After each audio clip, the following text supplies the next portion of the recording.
culture and everything, we see like, oh, love is like, man, I could get that from somebody. Like, it's portrayed as if love, you can only get it from being with somebody else or seeking it from somebody else. Hi, welcome back to our channel. And if you're new here, welcome to our channel. I'm Susie. And I'm Ness, and this is Mom and Daughter Talk, where we hope to inspire, encourage, and uplift your mother-daughter relationships. So thanks for joining. This is the last part of our series we like to call What is... And so today is part 8, and this is called What is Love? The big shebang. Yes, that 4-letter word, the other 4-letter word that is so important to life. Yeah. So we'll just talk about our definitions and different things. There's 4 different types of love in the Greek, so you know we got to hit those. So you can start it off with the Greek, because I forget sometimes. Well, let's just say that Greek is a lot more of a specific language. And so in the Bible, you know, the New Testament was written in Greek, and so therefore it's very specific. So in the English language, we say, you know, I love ice cream, I love you, you know, I love the ocean. It's just so all-encompassing. But when you break it down into specifics, it means different things in the Greek. So the first one is phileo, which comes from the word Philadelphia, which is brotherly love. Okay, so Philadelphia is a city of brotherly love. So when we talk about phileo, it really is that friendship love, right? Between, you know, your best friend or different things like that. Then you have storge, which is a maternal or paternal love. So between a child and a parent, right? Then there's also eros, which is that erotic, which is actually where we get the word erotica. And it is about that sensual, could be lustful kind of type attraction as far as love. Then the last but absolutely not the least is the God kind of love, which is agape, which I used to say agape, but it's not. There is no R, so it's agape, okay? And it means unconditional love. So meaning it's consistent, it's steady, no matter what you do, I love you and there's nothing you can do about it, okay? And so those are the 4 different types of love. So what's your definition of love? So those are all good. 1 Corinthians chapter 13 just breaks down love. Love is patient, love is kind, love is long-suffering. It does not boast, it does not envy, like it keeps no record of wrong, all these different things. So from my life experience thus far and what I've learned about like love and everything, my definition, I have learned that love is not just a feeling, it is an action word. Like when you say you love somebody, like love is commitment. Love is a choice. Love is a decision. I've learned like if it's not like that family love or that godly love, like you can choose who you decide to love. Friends, romantic type of person, like you could choose love. And society kind of, you know, love is like, oh, it's an emotion. It's the most powerful, what do they call it? Not energy, but feeling. Most powerful drug on the planet. And love is powerful because God is love and God created us from love. And like I've told y'all before, my defense mechanism is like when I get hurt, I detach. And so, or like I'll, you know, like cut off a friendship or cut off a guy or whatever. And so in those acts, those are my decisions and my choice to not love you anymore. And you know, kind of like what you said about, oh, sorry. And I'm working on it, by the way. We're all working on something, right? Absolutely. And I think developing in love, because as the scripture says, the love of God is shed abroad in our hearts, but I kid you not, it's in seed form. So meaning it has to be nurtured, it has to be watered. So since you mentioned 1 Corinthians 13, let me give you an example.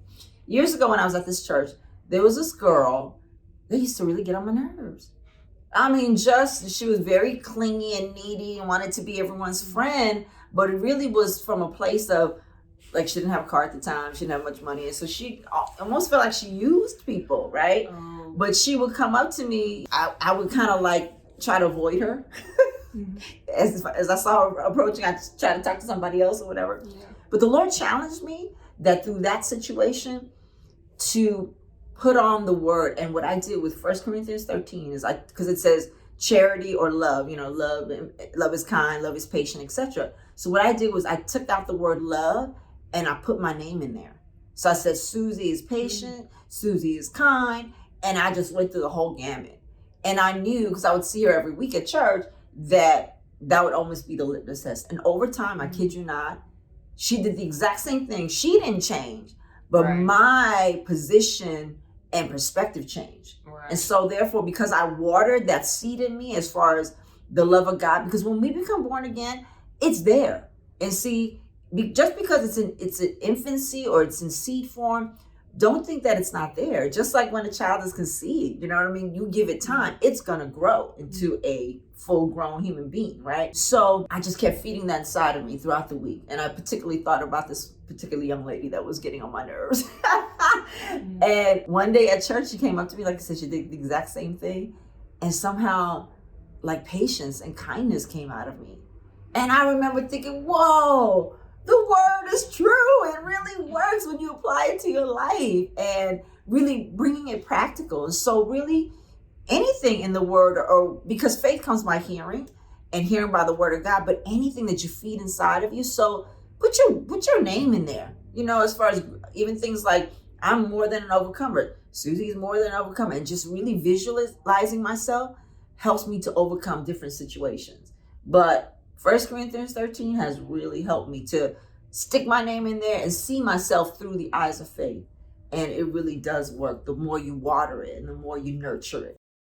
Also, I thought about, when you think about the word love, there was a song years ago by Tina Turner called What's Love Got to Do with It? So it said, what's love got to do with it? Nothing but a secondhand emotion and things like that.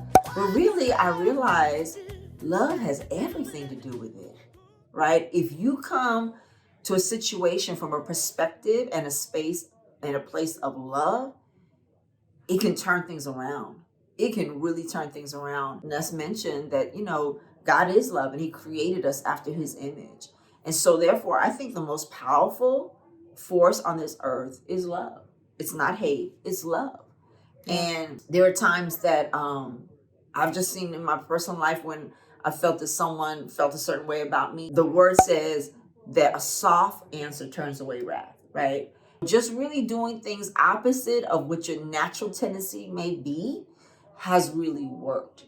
I can't say I've always been successful in it, because again, we're all growing in different things. Sometimes in traffic, I get really pissed when someone cuts me off or does whatever, where I just feel like they're rude, So, and I'm sure I've done things that are rude unconsciously as well, you know what I mean? So that's another thing, is that just as we're growing, other people are growing as well. So we need to give each other grace and give each other space to grow.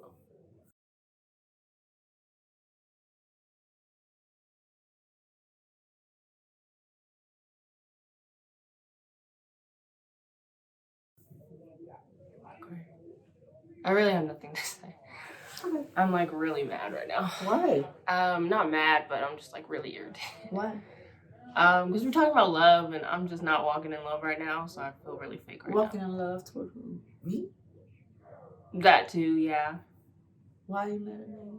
I'm not mad at you. I'm just. It's okay, honey. Yeah. I just feel like I'm talking about love, but I'm struggling in it right now. Like, I know it's like the small things this morning, but even just, man, like, because everything you're saying is true, but it's hard sometimes to walk in love. Of course. And yeah, I just feel I don't feel genuine right now. And that's the last thing I want to do, is not be genuine. Right. So, do you want to record something else and come back to this? Or let's stop this right now as far as the love, and then do another subject. But I don't think I can just keep doing subjects. I kind of want to talk about it. Like, okay, sure.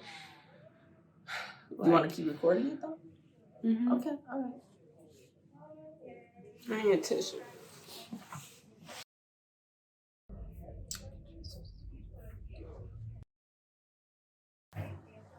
Well, this is great. It's okay, baby. The devil is gonna attack in that area that we're supposed to minister in. That's That's no surprise.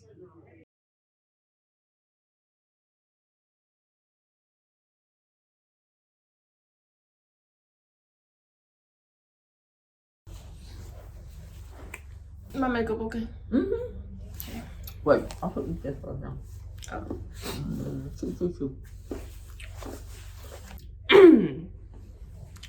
Okay. So Ness, what have you found to be some challenges as far as walking in love? For me personally, the biggest challenge is watching what I say out of my mouth. I can catch attitudes, like if I feel a certain type of way, or walking in love, it's me having to like think first and then speak later.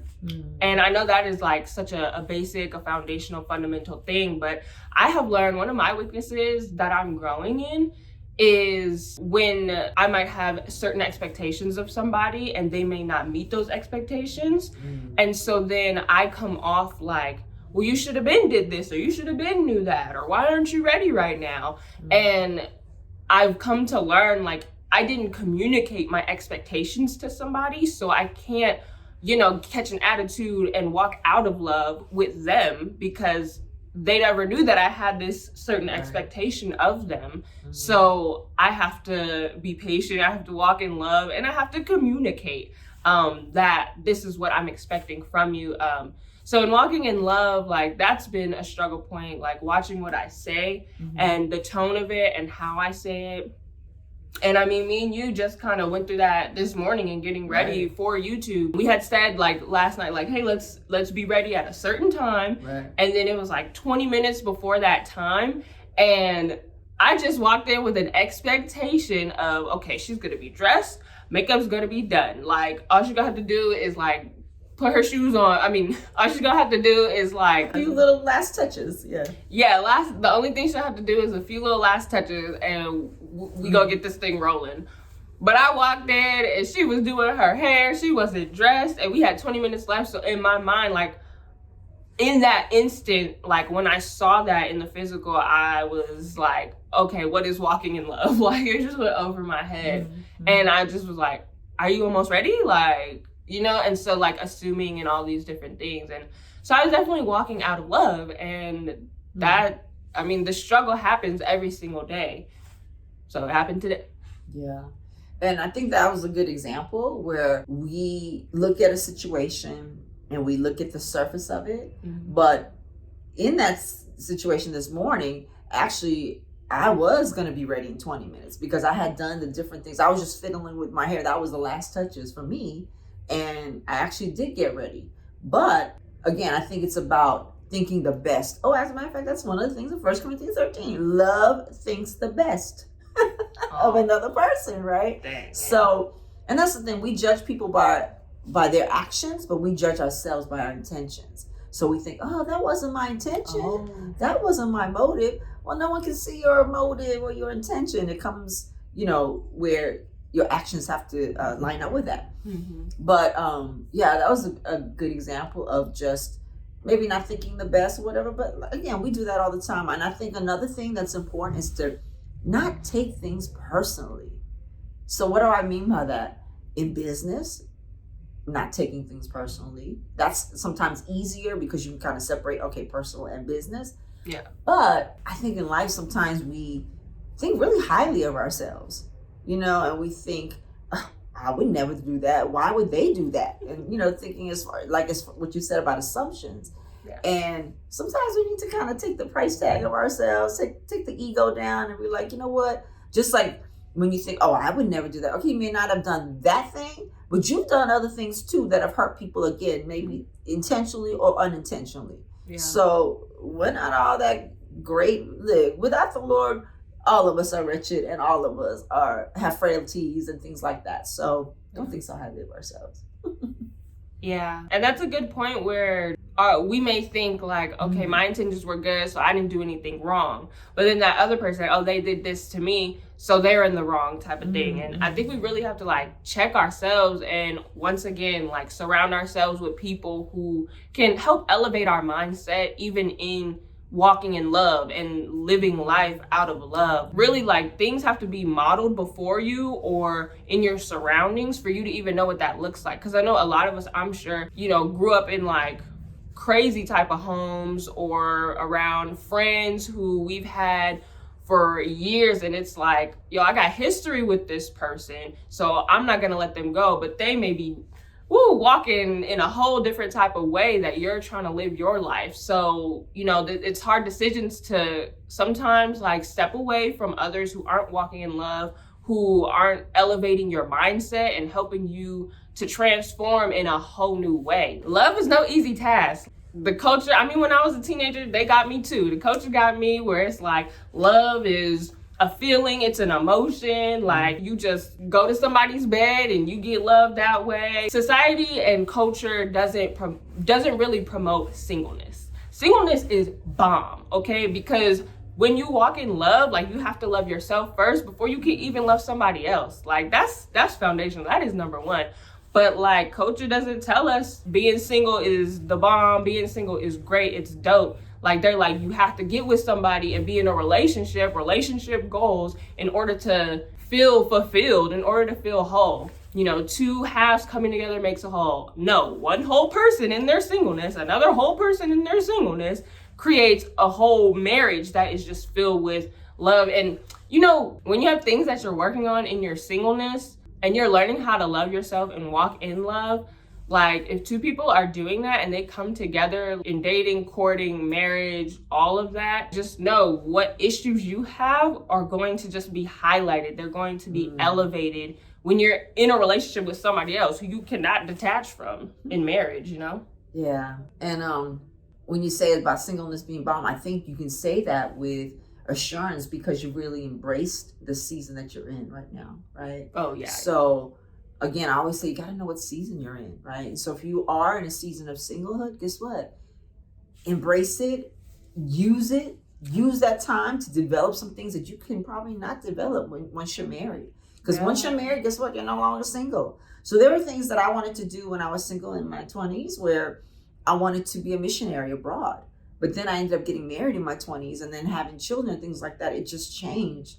And I guess I could still do it now, but the desire quite isn't as it was when I was in my 20s. So again, knowing what season you're in, right?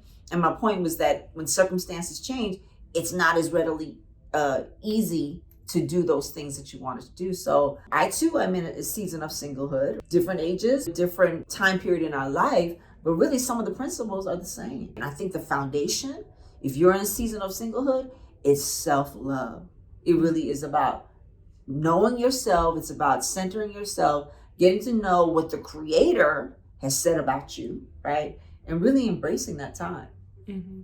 I had to laugh because the journey of self-love, I don't think a lot of people love to take that type of journey or discovery of yourself because it's a self-discovery and we're not taught that. Like, people don't tell you these things. Like, it's just not, it's like a taboo topic.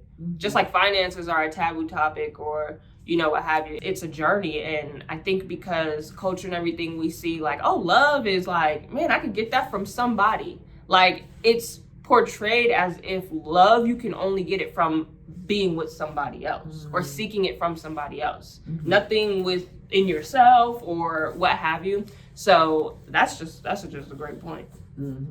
Yeah, the only one person or one, you know, is the Lord, is God. It says that we love him because he first loved us. Yeah. So really, because he is love, the capacity for us to even be able to love comes from him. He is the foundation. Yeah. But yeah, when it comes to unearth and interpersonal relationships with other people, I think it's so important to be settled in yourself, because if you don't know who you are, guess what? Then you'll settle for things that you never thought you would. But because you're hazy and you're nebulous about your identity, then your standards will get blurred as well. And I'm sure we've all been through that. Absolutely. All of us. Like, you could easily look back and say, yep, been there. Yeah. Been in that boat. Yeah, and I think when you said about the journey of self-love is difficult, and I think the main reason it's difficult is because in anything, in order to change something, you have to acknowledge it. right? And so sometimes it's hard to acknowledge that, hey, I don't like myself. Yeah. You know, there's some issues as far as self-esteem or self-worth, or sometimes it could be a self-loathing. And it's hard to say those things because, you know, you'd like to say, oh, no, I love myself, and da, da, da. But really your actions and different things are saying that no, that there's some brokenness that needs to be worked on. Yeah. Dang. Yeah, when I was in my brokenness, it's like when you're in it though, you don't even know that that's the issue. You think everybody else is the issue. And like they don't love me like they're supposed to. Like they owe you something, like they owe you love. I remember just even thinking back, I would blame other people. Like you didn't answer my call, you did it, you know, and it's like blaming pointing the finger at everybody else. And I never really did an introspection of me. And I also hated being alone. So I always wanted to be with a friend. I needed a body next to me, somebody, so that I didn't have to be by myself, because I was miserable by myself at one point. And I did not like it. I couldn't stand it. And so, yeah, I would have never been like, or equated to like, oh, I don't like myself. Like that just was never even a thought in my mind. Right. I just used it as like, oh no, I'm social. Like I like being around people. But it's like, no, I just hate being by myself because I'm very, very depressed and sad when I'm by myself. And that's like, I don't know the point I was trying to make, but that takes courage. You know, it's one of those courageous conversations that you kind of have to have for yourself. Yeah. And really it's a love for the truth. Love for the truth of the situation. Ooh, that's good. Yeah. And love for the truth. Yeah, that's what the word says about, you know, seek truth and understanding. With all you get and get understanding. Yeah. So love the truth with all your heart. So what is love? I think love is loving the truth. That's one. It's rooted in truth for sure. Yeah. Absolutely. The truth about yourself, the truth about God. And if you don't know what that truth is, then I think it's imperative for you to ask. You know, those things. If you don't know, then ask somebody, right? Really ask God. Say, you know what, I don't even know what truth is and what it's rooted in, or what this whole thing with love is about. They say you're love, or is it for real? Ask. It says that if you ask God for wisdom, he'll give it to you liberally and freely. Love is one of those fundamental things that we all desire. Yeah, and according to culture, it ain't working the way that culture really tells us to do it. So try the kingdom way, you know? Thank you for joining for the last part of our What Is series. We hope you enjoy. We hope you catch all the parts. Go back, rewatch it, rewind, replay. I know we don't have VHS. I don't know. No. You can't do that, but you know, tap your screen, go back. But yeah, I'm gonna go down, and then I'm gonna put like what is love up top. Okay. So what should I do? Come down too. Oh. We'll make it look good. No, it looks great. Well, you look happy. You look slanted. Oh. Thank you for joining us, and have an amazing day.